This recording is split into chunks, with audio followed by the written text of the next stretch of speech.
সুপ্রিয় শিক্ষার্থী, আশা করি তোমরা সবাই ভালো আছো এবং নিরাপদেই আছো। অনলাইন ক্লাসে তোমাদের সবাইকে আরো একবার স্বাগত জানাচ্ছি। আমি আইনুন নাহার, প্রভাষক, Lakers public school and college, Rangamati. সুপ্রিয় একাদশ এবং দ্বাদশ শ্রেণীর শিক্ষার্থী, আমরা ব্যবসায়ী সংগঠন ও ব্যবস্থাপনা প্রথম পত্র হতে নবম অধ্যায় ব্যবসায়ী সহায়ক সেবা এই অধ্যায়টি নিয়ে আলোচনা করছিলাম। আমরা এই অধ্যায়ের একেবারে শেষ প্রান্তে এসে গেছি। এই অধ্যায় থেকে যতগুলো টপিকস আছে, আজকে সেই টপিকসের একেবারে শেষ টপিকসটি নিয়ে আলোচনা করব। সেটি হচ্ছে ব্যবসায়ে সহায়তা দানকারী আঞ্চলিক ও আন্তর্জাতিক সংস্থা। অর্থাৎ ব্যবসার ক্ষেত্রে শুধুমাত্র সাহায্য সহযোগিতা একটা দেশের অভ্যন্তরে যে হয়ে থাকে বা করে থাকে এমন কিন্তু না। দেশের বিশ্বে, দেশের বাহিরে, দেশের ভিতরে যেই সাহায্য সহযোগিতাগুলো পাই বা কোন কোন সংস্থা থেকে, কোন প্রতিষ্ঠান থেকে আমরা পাই, তাদের সম্পর্কে আজকে আমরা জানব। এর আগের ক্লাসগুলোতে আমি তোমাদের সহায়ক সেবা কি, সহায়ক সেবার প্রকারভেদ, সরকারি সহায়তা দানকারী প্রতিষ্ঠানসমূহ, বেসরকারি প্রতিষ্ঠানের দানকারী প্রতিষ্ঠানসমূহ, এই সকল সহায়তা দানকারী প্রতিষ্ঠান সম্পর্কে আলোচনা করেছি। সুপ্রিয় শিক্ষার্থী, তাহলে আজ আমরা মূল ক্লাসে চলে যাই। আজ আমরা ব্যবসায়ী সহায়তা দানকারী আঞ্চলিক ও আন্তর্জাতিক সংস্থা নিয়ে আলোচনা করব। আগেই বলেছিলাম যে একটা দেশের ব্যবসা বাণিজ্য শুধুমাত্র একটা দেশের বা একটা অঞ্চলের বা একটা গণ্ডির মধ্যে সীমাবদ্ধ থাকে না। ব্যবসা সমগ্র বিশ্বের পাল্লায় এখন চলে গেছে। সমগ্র বিশ্বেই এখন কিন্তু ব্যবসার প্রসার, ব্যবসার আর যে সাম্রাজ্য তা বলা চলে। অর্থাৎ ব্যবসায় কিন্তু এখন পুরো বিশ্বটাকে শাসন করছে বা এই সাম্রাজ্য বিস্তার করে চলছে। তো ব্যবসায়ের সেই সারা বিশ্বে যে ব্যবসার এই প্রচার প্রসারটা ঘটছে, সেগুলো কোন কোন প্রতিষ্ঠানের সহায়তায় ব্যবসা করছে। আমরা দেখি যে বিশ্ব আসলে অনেক বিশাল, অনেক বড় একটা বিষয়। তো দেখা যায় যে এই বিশ্বের সমগ্র বিশ্বে তো ব্যবসায় প্রচার প্রসার ঘটছে, একই সাথে অঞ্চল ভিত্তিতেও কিন্তু ব্যবসায়ের প্রচার প্রসারটা শুরু হয়ে গেছে। তো চলো এবার আমরা দেখি সেই রকম কিছু আঞ্চলিক এবং সমগ্র বিশ্বের যে জোটগুলো আছে সেই রকম কিছু জোটের কথা। প্রথমে আছে সাপটা। সাপটা হচ্ছে দক্ষিণ এশীয় অগ্রাধিকার ভিত্তিক বাণিজ্যিক চুক্তি। অর্থাৎ দক্ষিণ এশিয়ায় এই সাপটার এই যে চুক্তিটা হয়, এটা হচ্ছে যে সামগ্রিকভাবে ভিত্তিক একটি বাণিজ্যিক চুক্তি। বাণিজ্য কার্যক্রম সম্প্রসারণ করার লক্ষ্যেই কিন্তু এই সাপটার জন্ম হয়। তো 1993 সালে 11 এপ্রিল ঢাকায় 7ম সার্ক সম্মেলনে সাপটা চুক্তি হয়। শুরুতেই এই সদস্য দেশ ছিল 7টি, থাকলেও বর্তমানে এই সদস্য সংখ্যা 8টি। কারণ আমরা বর্তমানে সার্কের যে সদস্য সংখ্যা, তার সদস্য সংখ্যা বর্তমানে 8। তো এই সাপটা চুক্তির যে কাজগুলো করে, যে উদ্দেশ্যগুলো নিয়ে সাপটা আসলে চুক্তিটা সম্পাদিত হয়, সেইগুলো হচ্ছে যে সার্কভুক্ত দেশসমূহের মধ্যে আঞ্চলিক বাণিজ্যিক সহযোগিতা বৃদ্ধি। অর্থাৎ সার্কভুক্ত যে দেশগুলো আছে, যে 8টা সার্কভুক্ত দেশ বর্তমানে আছে, সেই 8টা সার্কভুক্ত দেশের ভিতরে আঞ্চলিক বাণিজ্যিক একটা সহযোগিতা বৃদ্ধি পাওয়ার লক্ষ্যে এই সাপটা চুক্তিটা সম্পাদিত হয়।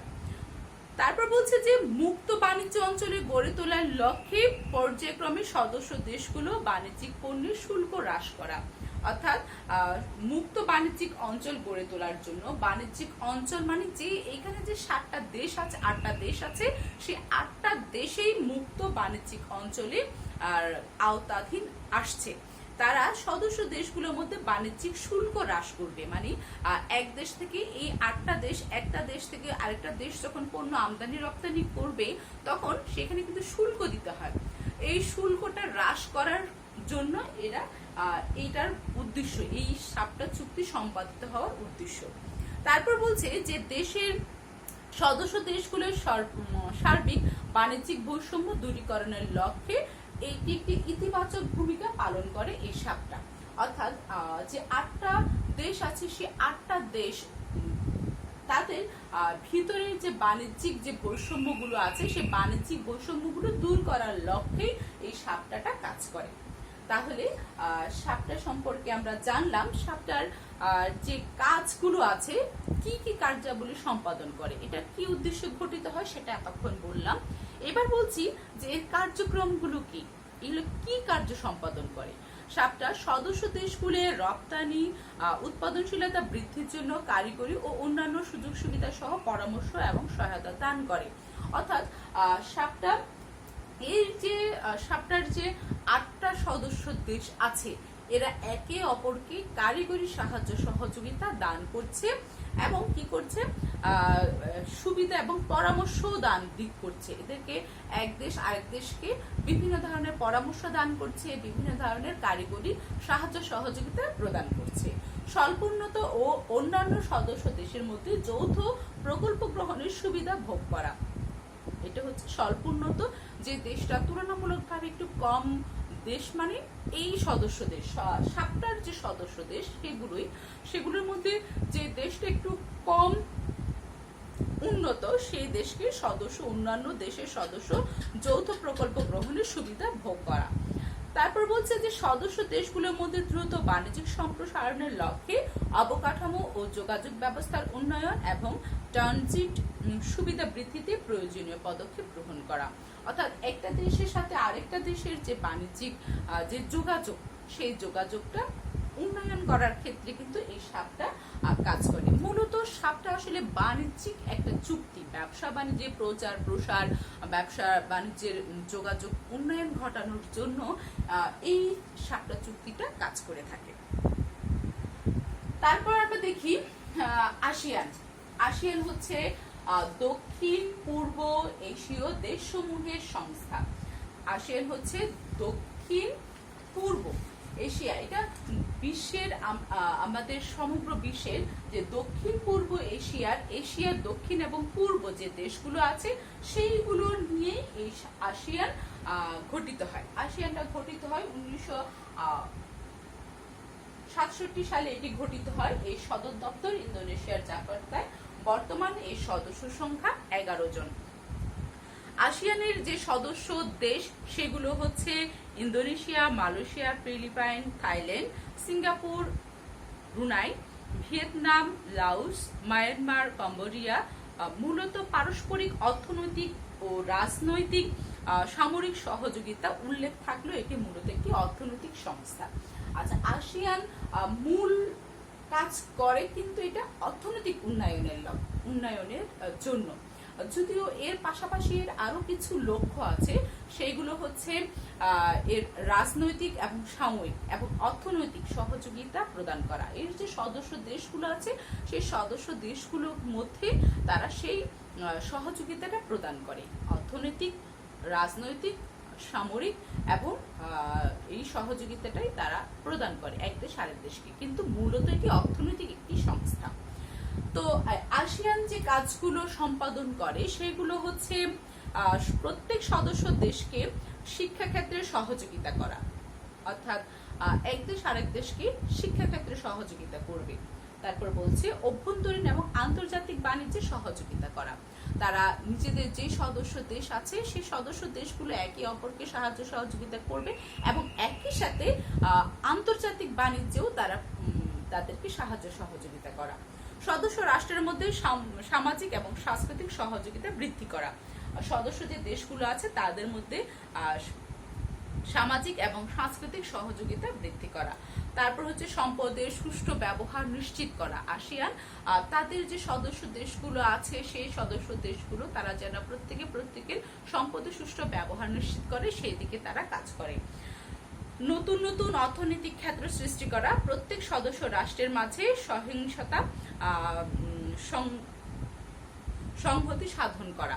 অর্থাৎ যে আসিয়ান তাদের যে প্রত্যেকটি নতুন অর্থনৈতিক ক্ষেত্রে যে নতুন নতুন যে পথ তৈরি করে দেওয়ার ক্ষেত্রে আসিয়ান কাজ করে তাদের প্রত্যেকটি সদস্যদের ক্ষেত্রে, এবং প্রত্যেক সদস্য রাষ্ট্রের মাঝে সংহতি সাধন করার জন্য কাজ করে থাকে। তাহলে আসিয়ান কি এবং আসিয়ানের কাজ কি, এটার উদ্দেশ্য কি, সেটা নিয়ে আমরা বিস্তারিত আলোচনা করলাম। এইবার আমরা দেখি সার্ক। একটু আগেই বলছিলাম, সার্কটা যখন বলছিলাম তখনই বললাম সার্কের কথা। সার্ক হচ্ছে দক্ষিণ এশিয়া আঞ্চলিক সহযোগিতা সংস্থা। দক্ষিণ এশিয়ার দক্ষিণ দিকের যে দেশগুলো আছে সেই দেশগুলোর আঞ্চলিক একটা সহযোগিতা সংস্থা হচ্ছে সার্ক। এটি 1985 সালে বাংলাদেশ 85 সালে 7টি দেশ নিয়ে এটি প্রথমে তার কার্যক্রম শুরু করে। সেই 7টি দেশগুলো হচ্ছে বাংলাদেশ, ভারত, পাকিস্তান, নেপাল, ভুটান, মালদ্বীপ, শ্রীলঙ্কা, এবং 2005 সালে পরবর্তীতে সেখানে আফগানিস্তান যুক্ত হয়। তো এই 7টার বর্তমান সদর দপ্তর হচ্ছে কাঠমান্ডুতে। এটি মূলত আঞ্চলিক সহযোগিতা সংস্থা, আর এটার এক দেশের সংস্কৃতি অন্য দেশের সাথে আদান প্রদান, এই সকল বিষয়গুলির সাথে সার্ক সাধারণত সংযুক্ত রয়েছে।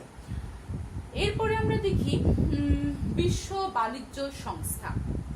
বিশ্ব বাণিজ্য সংস্থা বিশ্ব বাণিজ্য সংস্থা বলতে আসলে আমরা কি বুঝি বা এর কার্যাবলীগুলো কি এবং এটি কি কি কি উদ্দেশ্য নিয়ে এটি গঠিত হয়।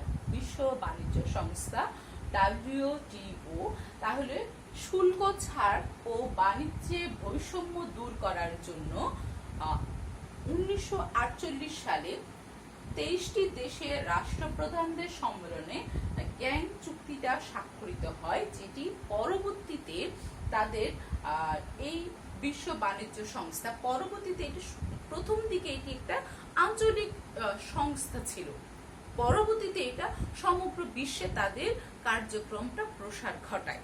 ওই গ্যাং যে চুক্তি গ্যাটস যে চুক্তি আছে সেই গ্যাট চুক্তিটি সম্পাদিত প্রথম দিকে যখন বিশ্ব বাণিজ্য সংস্থাটা গঠিত হয় তখন কিন্তু এই গ্যাট চুক্তির মাধ্যমেই কিন্তু গঠিত হয়, তখন এটি ছিল একটি আঞ্চলিক সংস্থা। পরবর্তীতে এটা সমগ্র বিশ্বে তাদের কার্যক্রম প্রসার ঘটায়। এটি মূলত আসলে বাণিজ্যিক শুল্ক ছাড়া, শুল্ক হ্রাস করা, শুল্ক ছাড়া বাণিজ্যিক বৈষম্য দূর করা, এই সকল বিষয়গুলির উপরে নির্ভর করে এদের মূল লক্ষ্য নিয়ে এই বিশ্ব বাণিজ্য সংস্থা কাজ করে। বর্তমানে বিশ্ব বাণিজ্য সংস্থার প্রায় 150টি দেশ আছে। 1995 সালে বিশ্ব বাণিজ্য সংস্থার আনুষ্ঠানিক কাজ শুরু হয়, অর্থাৎ প্রথমে যে আঞ্চলিক সংস্থা ছিল সেটি ভেঙে 1995 সাল থেকে এটি একটি বিশ্ব বাণিজ্য সংস্থা হিসেবে পরিচিতি পায়। এখন বর্তমানে এর সদস্য সংখ্যা প্রায় 150টি, বাংলাদেশও এর সাথে যুক্ত আছে। তো এই বিশ্ব বাণিজ্য সংস্থা যে কার্যাবলীগুলো সম্পাদন করে সেইগুলো হচ্ছে GATT এর আওতায় গৃহীত চুক্তিসমূহ সহ উরুগুয়ে রাউন্ডে গৃহীত সকল চুক্তি ও বিধি সমূহ বাস্তবায়নে কার্যকর পদক্ষেপ গ্রহণ করা, অর্থাৎ সকল দেশের মধ্যে যে বাণিজ্যিক চুক্তি সম্পাদিত হয় সেই চুক্তিসমূহ বিধানবলী বাস্তবায়নের ক্ষেত্রে সেই চুক্তিটা বাস্তবায়ন করার জন্য এই বিশ্ব বাণিজ্য সংস্থাটি কাজ করে। পৃথিবীর সম্পদ সমূহের সুষ্ঠু ব্যবহার নিশ্চিত করা, ক্ষমতা যেন বা সম্পদ যেন পুঞ্জীভূত না হয়, শুধু কয়েকটা দেশের মধ্যে যেন সম্পদ মুষ্টিমেয় না হয়, সে সম্পদের যেন সমগ্রভাবে সুষ্ঠু ব্যবহার হয়, সকল দেশেই যেন সম্পদের সুষম বন্টন ঘটে, সেই ক্ষেত্রে কিন্তু বিশ্ব বাণিজ্য সংস্থা কাজ করে। সদস্যভুক্ত দেশগুলোর মধ্যে বাণিজ্য সংক্রান্ত বিরোধ নিষ্পত্তি করা, যদি সদস্য যে দেশগুলো আছে 150টি যে সদস্য দেশ আছে তাদের মধ্যে যদি কোনো রকমের কোনো বাণিজ্যিক যদি সমস্যা তৈরি হয় তখন এই বিশ্ব বাণিজ্য সংস্থা তার সমাধান করার জন্য এগিয়ে আসে। উন্নয়নশীল দেশসমূহকে কারিগরি সহায়তা প্রদান করা এবং বিশ্ব বাণিজ্যে স্বল্পোন্নত দেশসমূহের অবাধ অংশগ্রহণ নিশ্চিত করা। উন্নয়নশীল যে দেশগুলো আছে তাদের মধ্যে কারিগরি সহায়তা প্রদান করা এবং বিশ্ব বাণিজ্যের যে স্বল্পোন্নত দেশগুলো আছে তাদের অবাধ অংশগ্রহণ করার জন্য এই বিশ্ব বাণিজ্য সংস্থা কাজ করে। তারপর হচ্ছে বাণিজ্য নীতি পর্যালোচনার মাধ্যমে গ্রহণযোগ্য সমঝোতা তৈরি করা এবং বিশ্ব বাণিজ্য সকলের জন্য উন্মুক্ত করা, অর্থাৎ সবাই যেন বিশ্ব বাণিজ্যর প্রচার প্রসার গ্রহণ করতে পারে এবং বিশ্ব বাণিজ্যের যে নীতিমালা সেটি প্রণয়ন করা। কারিগরি সহযোগিতা ও প্রশিক্ষণমূলক কর্মসূচির আয়োজন করা, শুল্ক ও অন্যান্য বাধা দূর করে বিশ্বে ব্যবসায়ীকে প্রতিযোগিতামূলক করে তোলা। ব্যবসা শুধুমাত্র একটা দেশ বা একটা পণ্যই বাজার দখল করবে এটা না হয়ে একটি প্রতিযোগিতামূলক একটা বাজার যদি তৈরি হয় তাহলে নিত্য নতুন পণ্যের আবির্ভাব যেমন হবে তেমনি মানসম্মত পণ্য কিন্তু আসবে। সেই জন্য এই বিশ্ব বাণিজ্য সংস্থা চাইছে যে শুল্ক ও অন্যান্য বাধা দূর করে বিশ্বের ব্যবসায়ীকে প্রতিযোগিতামূলক ভাবে গড়ে তোলা। তাহলে এই ছিল আমাদের বিশ্বে ব্যবসায়ী সহায়তা দানকারী আঞ্চলিক এবং আন্তর্জাতিক সংস্থা থেকে প্রাপ্ত সাহায্য সহায়তা সমূহ। এই অধ্যায় থেকে আমরা মোটামুটি প্রতিটা টপিকস নিয়ে আলোচনা করা শেষ করেছি। আমি চাইছি যে তোমরা এই অধ্যায়টা ভালো করে একটু বাসায় পড়ো। এই অধ্যায় হতে প্রচুর পরিমাণ জ্ঞানমূলক, অনুধাবনমূলক এবং বহু নির্বাচনী প্রশ্ন আছে। এই অধ্যায়টা পুরোটাই একটা তথ্য নির্ভর আর অধ্যায়। এখানে বিভিন্ন রকমের তথ্য আছে, অনেক অনেক বেশি তথ্যবহুল একটা অধ্যায়। এত তথ্য আছে যে অনেক সময় আমার নিজেরও অনেক হিমশিম খেতে হয়। তো যাই হোক, তো সেই জন্য বলছি যে এই অধ্যায়টা তোমরা একটু ভালো করে বারবার, বিশেষ করে বহু নির্বাচনের জন্য পড়বে, কারণ এই অধ্যায় হতে বহু নির্বাচনী আসে, কম করে না হলেও অন্তত 3-5টা আসেই। তো এই বহু নির্বাচনগুলো যেন তোমরা সঠিকভাবে নিশ্চিত করে দাগাতে পারো, বৃত্তঘাট করতে পারো, সেই জন্যই তোমরা এই অধ্যায়টা একটু ভালো করে পড়বে বাসায়, আমি এই আশা রাখছি। তো সুপ্রিয় শিক্ষার্থী, আমি পরের ক্লাসে চেষ্টা করব এই অধ্যায় হতে দুটো সৃজনশীল প্রশ্নই আমি সমাধান করে দেওয়ার চেষ্টা করব। যদি সময়ের স্বল্পতার কারণে যদি নাও ঘটে, আমি একটা সৃজনশীল প্রশ্নের উত্তর অবশ্যই সমাধান করে দেওয়ার চেষ্টা করব। তো সুপ্রিয় শিক্ষার্থী, সবাই ভালো থাকবে, সুস্থ থাকবে এবং নিরাপদে থাকবে। ধন্যবাদ সবাইকে।